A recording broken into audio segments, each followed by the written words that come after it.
Got this chunk of deer antler that I've been chopping pieces off of and letting my dogs chew on. But there's a nice flat spot here and here, and I think that's big enough I can get my limb tips out of that. I've never tried that before, but I think it would look cool if it works out.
don't know how much you can see from all the way back there. The bottom limb is stiffer, but I think it's too much, so we're going to go back to sanding on the bottom limb, starting over with the 100 grit, then the 120, then the 220.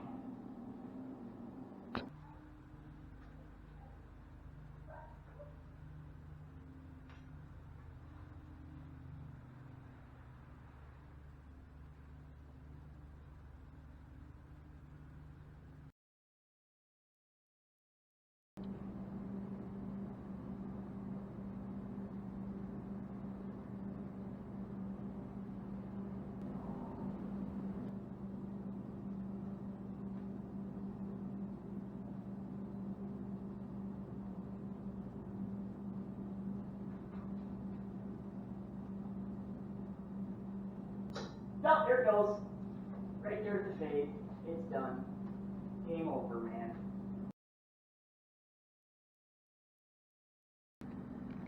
Well, that might be the end of it.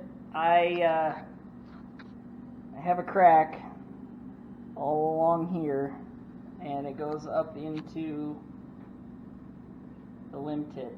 So, sorry there were no fireworks. It was just pulling itself apart slowly instead of one big explosive delamination. But I'm pretty sure I can't save it. I took the tape off of it just so we could see what it would have looked like. It would have been a pretty bow. These white vertical lines are stress cracks from when the bow tried to separate. This right here, though, I think is the telling problem. See that white mark? There's a funny feeling divot right there, and I think that bottom or middle lamination got crushed in the process of the bow trying to separate, and there's nothing we can do about that. So all we ended up with was a funny looking walking stick and some expensive firewood. Failures happen. All we can do is learn from them and move forward. Thanks for coming along with me and watching me learn these lessons the hard way. Hopefully you enjoyed the videos and learned a lot of what not to do. See you next time.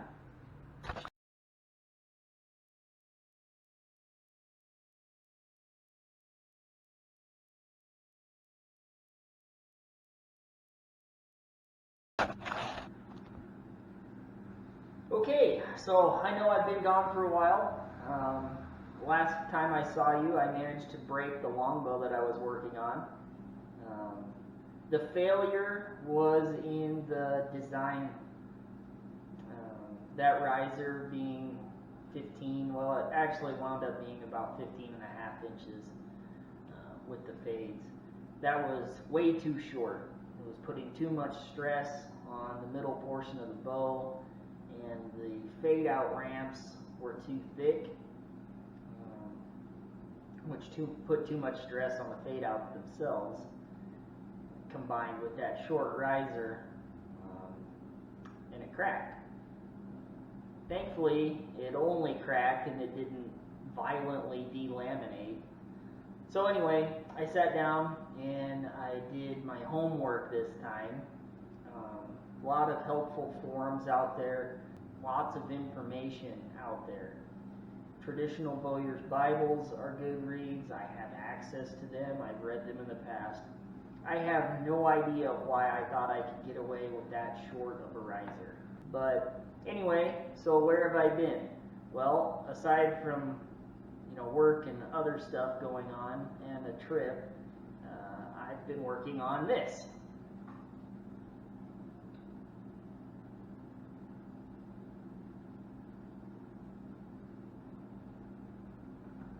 I didn't want to abandon, this series altogether. So I scrounged up some more materials and I bought some more laminations, and we have ourselves another longbow in the works. You'll notice that the handle is significantly longer. It's 17, a fuzz bit over 17 inches. And I think it looks a lot nicer. It feels good in my hand, and I like that but I know that there are other grip designs out there. I just can't figure out how to draw one up. Anyway, the woods we have on this attempt are walnut, again, piece from home. I only have a couple boards left, and I'm bound and determined to get a bow out of it. And then another thinner strip of walnut, 2 maple accents, and then this is, I bought a piece of shadua. I use it a lot in guitars, and I thought that grain pattern would look nice combined with the walnut. I'm not sure how much of it's going to actually show up. It is what it is. On the back side, I wanted to try to do something a little artsy-fartsy. I've got some bamboo overlays. The bamboo is just thin scrap left over from one of my dad's abandoned projects, and I kind of cabbaged onto that pieces of bamboo and thought I might be able to use them someday. And then this is zebra wood, and this was a packing strip that came with these strips of bamboo when my dad was trying to build his bow. So I've had that for a long time, waiting for a project, and I used it on the limb tips as well. I think this one looks pretty nice, and this is about the point where we left off. So stick around and let's see if I can get this one to shoot. Thanks for watching.